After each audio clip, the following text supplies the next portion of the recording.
Hello viewers, welcome to my workshop again.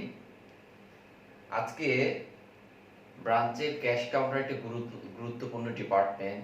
এই কাউন্টারে কিভাবে আমরা চেকের মাধ্যমে ক্যাশগুলো পেমেন্ট করে থাকি সেই নিয়ে একটু আলোচনা করব। বেসিক্যালি এই কোর্সটা আমাদের ক্যাশ টেলার অথবা ক্যাশ অফিসার যারা আছেন তাদের জন্য বেশ উপকারী হবে। ক্যাশে যে ইনস্ট্রুমেন্টের মাধ্যমে আমরা পেমেন্ট করে থাকি সেটাকে বলা হয় চেক। এই চেকের আরেকটা নাম হচ্ছে নেগোশিয়েবল ইনস্ট্রুমেন্ট। এই নেগোশিয়েবল ইনস্ট্রুমেন্ট আমাদের দেশে নেগোশিয়েবল ইনস্ট্রুমেন্ট অ্যাক্ট 1881 এই আইনের বরে পরিচালিত হয়ে থাকে। ক্যাশে যখন কোনো কাস্টমার অথবা বেয়ারার চেক প্লেস করে তখন ক্যাশ টেলারকে অথবা ক্যাশ অফিসারকে কিছু ইস্যু খুব কেয়ারফুলি স্ক্রুটিনি করতে হয়। প্রথমত, চেকটা কি আমাদের ব্যাংকের এবং আমাদের ব্রাঞ্চের কিনা, নাকি অন্য কোনো ব্যাংকের অথবা অন্য কোনো ব্রাঞ্চের কিনা।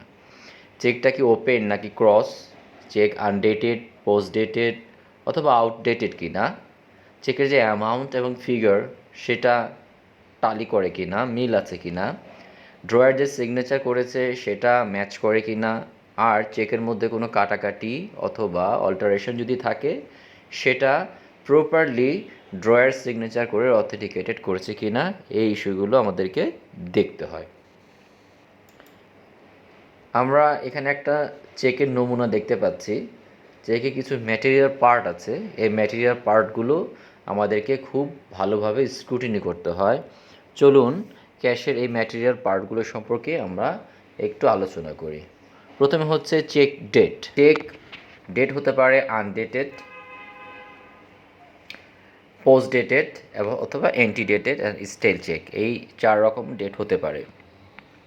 আনডেটেড চেক যদি ক্যাশ কাউন্টারে প্লেস করা হয় তাহলে আমরা চেকের পেমেন্টটা দিব না, বিকজ আনডেটেড চেক হতে পারে এটা স্টেল চেক, হতে পারে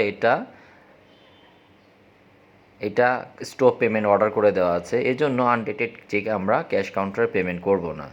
হ্যাঁ, হোল্ডার যিনি চেকটা বাহক, যিনি চেকের বাহক, তিনি ইচ্ছে করলে চেকের মধ্যে ডেট লিখে সেটা ক্যাশ কাউন্টারে প্লেস করতে পারে, সেক্ষেত্রে আমরা পেমেন্ট দিতে পারবো। দের আসেন হচ্ছে পোস্ট ডেটেড চেক। পোস্ট ডেটের চেকটা হচ্ছে এটা ফিউচার ডেট থাকে। ফিউচার ডেটের চেকের পেমেন্টটাও আমরা ক্যাশ কাউন্টারের মাধ্যমে পেমেন্ট করতে পারবো না। পোস্ট ডেটেড চেক যদি আমরা পেমেন্ট করি তাহলে এখানে কিছু রিস্ক ইনভলভ থাকে। হতে পারে এই চেকটা কাউন্টার ম্যান্ডেট, হতে পারে পসিবিলিটি অফ রংফুল ডিসঅনার হতে পারে to the subsequent cheque issued by the customer, হতে পারে এটা occurrence of the customer death, মানে ডেটটা আসার আগেই কাস্টমার মরে গেল, অথবা ব্যাংক্রাপসি, এই সমস্ত কারণ ঘটতে পারে বিফোর দ্য চেকের ডেট। আর পোস্ট ডেট চেক কখনোই হোল্ডারের রাইট এফেক্ট করে না। It can be valid by the negotiated between the actual date of the issue and the date it bears. এই হোল্ডার কখনোই সু করতে পারবে না before the actual date of the cheque. Then আসেন হচ্ছে অ্যান্টিডেটেড check. অ্যান্টিডেটেড check হচ্ছে অ্যান্টিডেটেড check হচ্ছে যে চেকের ডেটটা পার হয়ে গিয়েছে বাট এটা এখনও স্টেল চেক হয়নি, সেটা হচ্ছে অ্যান্টিডেটেড চেক। এই চেকগুলো আমরা পেমেন্ট করতে পারবো। দেন আসেন হচ্ছে স্টেল চেক। ইন প্র্যাকটিস আমাদের দেশে হচ্ছে একটা চেকের ডেট ইস্যু ডেট থেকে 6 মাস পর্যন্ত ভ্যালিড থাকে। 6 মাস পরে ওই চেকটা স্টেল হয়ে যায়। এটা কত আইনগত কোথাও এখানে লিখে নাই, এটা হচ্ছে প্র্যাকটিস। এই প্র্যাকটিসে পরে আমরা চেকটা 6 মাস পর্যন্ত ভ্যালিড। অনেক সময় দেখবেন বিশেষ করে গভর্নমেন্ট চেকের গায়ে লেখা থাকবে 3 মাস ভ্যালিডিটি, অর্থাৎ চেক ইস্যু ডেট থেকে 3 মাস পর্যন্ত এই চেকের ভ্যালিডিটি থাকবে। এটা ডিপেন্ড করে হচ্ছে কাস্টমার এবং ব্যাংকের রিলেশনের উপরে, এর উপর বেস করে এই চেকের ডেটটা ভ্যালিডিটি টাইমটা এটা চেঞ্জ করা যায়। দেন আসেন হচ্ছে চেকের পার্টি। চেকে সাধারণত 3টা পার্টি থাকে, ড্রয়ার, ড্রয়ি এবং পেই। ড্রয়ার কাকে বলে? এখানে হচ্ছে যে account holder who order the bank to pay the money from his account, তাকে বলা হচ্ছে ড্রয়ার। ড্রয়ারই হচ্ছে অ্যাকাউন্ট হোল্ডার বা সে প্রকৃত owner of the account. Then আসেন হচ্ছে পেইকে drawer writes the name of the person to whom money is to be paid, মানে এখানে পেই একটা যে কলাম থাকে, এই কলামের মধ্যে যার নামটা লেখা থাকে উনি হচ্ছে actually entitle to receive the money, তাকে বলা হয় পেই।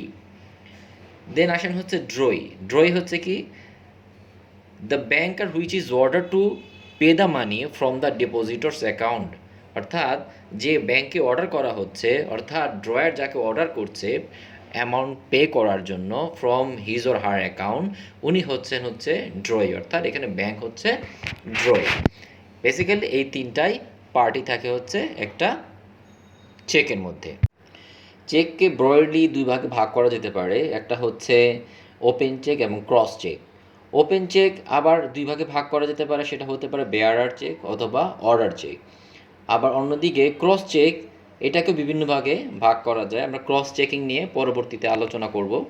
এখন আসেন যে ওপেন চেক। হ্যাঁ, তার আগে বলে নেই ক্রস চেক কখনোই কাউন্টারের মাধ্যমে পেমেন্ট করা যাবে না। আমরা এখানে যে উপরে দুইটা ক্রস লাইন দেখছি, এইরকম যদি দুটো লাইন সমৃদ্ধ কোনো চেক ক্যাশ কাউন্টারে প্লেস করা হয়, সেই চেকের পেমেন্ট কিন্তু কখনোই আমরা ক্যাশ কাউন্টার থেকে পেমেন্ট করব না। শুধুমাত্র ওপেন চেক, এই ওপেন চেকে আমরা ক্যাশ কাউন্টারের মাধ্যমে পেমেন্ট করে থাকব। ওপেন চেক আবার দুই রকম হতে পারে, একটা বেয়ারার একটা অর্ডার চেক। এখন আমরা আলোচনা করব আমাদের পেই কলাম নিয়ে। চেকে যেটা পেই কলাম থাকে, এখানে দেখেন মিস্টার এ আর রহমান লেখা। এই মিস্টার এ আর রহমান হচ্ছে পেই। চেকের গায়ে যদি এরকম মিস্টার এ আর রহমান লেখা থাকে, তাহলে পেমেন্টটা মিস্টার এ আর রহমান নিতে পারবে। অথবা দেখেন ওই কর্নারে লেখা আছে অর বেয়ারার, এই যদি লেখা থাকে, অর্থাৎ মিস্টার এ আর রহমানের জায়গায় অন্য একজন ব্যক্তি আসলেন চেকটা নিয়ে, তাকে কিন্তু আমরা এই চেকের পেমেন্টটা করতে পারবো, অর্থাৎ এটা একটা ওপেন চেক। যদি কোনো কারণে এই বেয়ারারটা কাটা থাকে, কর্নারে যে বেয়ারার সাইনটা দেখতে পাচ্ছেন, এই সাইনটা যদি কাটা থাকে, তাহলে মানে কি এই মিস্টার এ আর রহমানকেই এই পেমেন্টটা করতে হবে। সেক্ষেত্রে ব্যাংকারের দায়িত্ব হচ্ছে যে মিস্টার এ আর রহমান সেই যে পেমেন্টটা নিচ্ছে তার আইডেন্টিটি যাচ করে, তার আইডেন্টিটি এনশিওর হয়ে তাকে পেমেন্টটা করা। দেন আসেন অ্যামাউন্ট কলামের মধ্যে দুইটা অংশ থাকে, একটা হচ্ছে কথায় লেখা থাকে আর একটা অঙ্কে লেখা থাকে, অর্থাৎ ইনওয়ার্ড এবং ফিগার এই দুইটা যখন ম্যাচ করবে তখনই আমরা চেকের পেমেন্টটা দিয়ে থাকবো। হ্যাঁ, চেকের পেমেন্ট এখানে যদি কথায় এবং অঙ্কে যদি মিসম্যাচ থাকে, তাহলে এনআই অ্যাক্টের 18 নম্বর ক্লোজে বলে দেওয়া আছে যদি ইনওয়ার্ডে যেটা লেখা থাকবে সেই অ্যামাউন্টটা আমরা পেমেন্ট করতে পারি, বাট ইন প্র্যাকটিসে আমরা এটা ফলো করি না। আমরা শুধুমাত্র যখনই ম্যাচ করে দুইটা, তখনই আমরা পেমেন্টটা করে থাকবো। দেন আসলে সিগনেচার কলামের মধ্যে যে হচ্ছে ড্রয়ার, যার নাম দেখেন কর্নারে হাতের ডানে, হাতের বায়ের যে নিচে মিস্টার এ খান, তার অ্যাকাউন্ট নাম্বার আছে, উনি সিগনেচার করবেন। সিগনেচার করে এই চেকের পেমেন্টটা নিতে পারবেন। সাধারণত যে অ্যাকাউন্ট হোল্ডার বা ড্রয়ার, উনি সিগনেচার করে এই পেমেন্টটা নিয়ে থাকেন। এবং আমাদের যে নমুনা কার্ডের মধ্যে যে সিগনেচারগুলো থাকে, সেই সিগনেচারগুলোর সাথে ম্যাচ করে শুধুমাত্র তখনই আমরা পেমেন্টটা করতে থাকবো। সিগনেচারের ক্ষেত্রে আর দু একটা ইস্যু না বললেই নয়, যেমন সিগনেচারে অপারেশন ইনস্ট্রাকশনগুলো থাকতে পারে সিঙ্গলি, সেক্ষেত্রে অ্যাকাউন্ট হোল্ডার যিনি অ্যাকাউন্ট ওপেন করেছে তিনি সিঙ্গলি সাইন করলে আমরা চেকটা অনার করে দিব। যদি অ্যাকাউন্ট দুজন মিলে ওপেন করেন জয়েন্টলি, সেক্ষেত্রে যে আমাদের অপারেশন ইনস্ট্রাকশনটা ফলো করতে হবে। জয়েন্ট অ্যাকাউন্ট হোল্ডার যদি আমাদের স্পেশাল ইনস্ট্রাকশন দেওয়া থাকে যে jointly operated, in that case আমরা দুজনের সিগনেচার নিয়ে দেন পেমেন্টটা করব। দুজন মিলে অ্যাকাউন্ট ওপেন করেছে, যে কোনো একজন সিগনেচার করলে চেকটা অনার করব। ইদার আর সার্ভাইভার, দুজন মিলে অ্যাকাউন্ট ওপেন করেছে, যে কোনো একজন সিগনেচার করলে আমরা চেকটা অনার করব। বাট এবং ইদার আর সার্ভাইভার, এই দুটো অ্যাকাউন্টের ক্ষেত্রে একটা বেসিক ডিফারেন্স আছে। একটা হচ্ছে যদি কোনো একজন ব্যক্তি মারা যায়, সেক্ষেত্রে অ্যাকাউন্টটা ডিসিজড হয়ে যায়। বাট ইদার আর সার্ভাইভারের ক্ষেত্রে যদি যে কোনো একজন অ্যাকাউন্ট হোল্ডার মারা যান, সেক্ষেত্রে অ্যাকাউন্টটা ডিসিজড হবে না, অ্যাকাউন্টটা অপারেটিভ থাকবে। দেন আসে ম্যান্ডেটের ক্ষেত্রে ম্যান্ডেট হচ্ছে কি যে অ্যাকাউন্ট হোল্ডার কোনো কারণে সাময়িক সময়ের জন্য তিনি অ্যাকাউন্ট অপারেশনটা আরেকজনকে দিয়ে থাকতে পারেন। অর্থাৎ ধরেন কোনো একজন অ্যাকাউন্ট হোল্ডার সাময়িক সময়ের জন্য দেশের বাইরে যাচ্ছে, সে চাচ্ছে তার ওয়াইফকে বা তার ভাইকে অ্যাকাউন্টটা পরিচালনা করার জন্য অথরিটি দিতে। সেটা যে পদ্ধতির মাধ্যমে দেওয়া হয় তাকে বলা হয় ম্যান্ডেট। ম্যান্ডেট সবসময় শর্ট পিরিয়ডের জন্য হয়ে থাকে, লং পিরিয়ডের জন্য ম্যান্ডেট হয় না। ম্যান্ডেটের যেন টাইমটা মেনশন করে is very much important.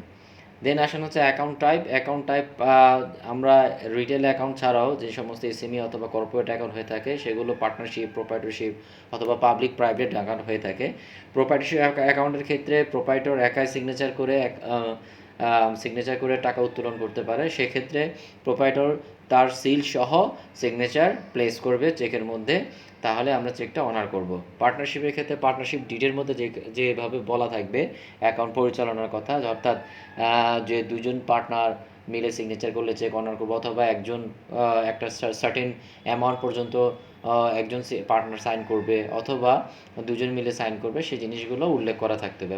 Public এবং প্রাইভেট লিমিটেড কোম্পানির ক্ষেত্রে বোর্ড রেজুলেশনের মধ্যে উল্লেখ করা থাকবে যে অ্যাকাউন্টটা কীভাবে পরিচালিত হবে, সেই রেজুলেশন অনুযায়ী আমরা চেকগুলো অনার করে থাকব। অতএব সিগনেচার কার্ডের যে স্পেশাল ইনস্ট্রাকশন থাকে সেই স্পেশাল ইনস্ট্রাকশনের নিচে সুন্দর করে এই ইনস্ট্রাকশনগুলো লেখা থাকবে। আমরা যারা ক্যাশে কাজ করি, ক্যাশে টেলার আছে, তারা অবশ্যই আমরা ইনস্ট্রাকশনগুলো ভালো করে পড়ে বুঝে, যদি আমরা না বুঝি আমরা অবশ্যই সিনিয়রদের হেল্প নিয়ে আমরা চেকগুলো অনার করব। করতে যাচ্ছি, আমাদের কিন্তু এখন প্রতিটা ব্যাংকই সিরিয়াস সফটওয়্যার আন্ডারে চলে আসছে, অর্থাৎ অনলাইন ব্যাংকিং সফটওয়্যার সেটা আন্ডারে চলে আসছে। আমরা যখন চেকটা পেমেন্ট করার জন্য সফটওয়্যার এন্ট্রি দিব, সেক্ষেত্রে কিছু সাবধানতা অবলম্বন করতে হবে। প্রথমত হচ্ছে চেকের লিফট নাম্বারটা। চেকের লিফট নাম্বারটা খুবই গুরুত্বপূর্ণ। আমরা যখন চেক বই ইস্যু করি, চেক বই কিন্তু দেখবেন 20 পাতা থাকে, 20 পাতা থাকে। তখন একজন কাস্টমার যদি প্রথম পাতা চেক বইটা ইস্যু করে এবং আমরা যদি ভুলক্রমে চেক বইয়ের লাস্ট পাতাটা আমরা এন্ট্রি দিয়ে দেই, সফটওয়্যার কিন্তু এটা নিয়ে নিবে। সফটওয়্যার মনে করবে যে সেই লিভটা আনইউটিলাইজ আছে, সেই হিসেবে সে কিন্তু পেমেন্ট সিস্টেম কিন্তু নিয়ে নিবে। অতএব আমরা এই চেক লিভ নাম্বারটা দেওয়ার ক্ষেত্রে একটু সাবধানতা অবলম্বন করব। আরেকটা হচ্ছে চেকের ডেট।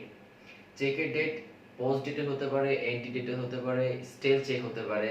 কিন্তু আমরা যখন সফটওয়্যার এন্ট্রি দিব, বাই ডিফল্ট কিন্তু সেই কারেন্ট ডেটটা, মানে যেই দিন আপনি পেমেন্ট দিচ্ছেন সেই ডেটটা অটোমেটিক চলে আসে।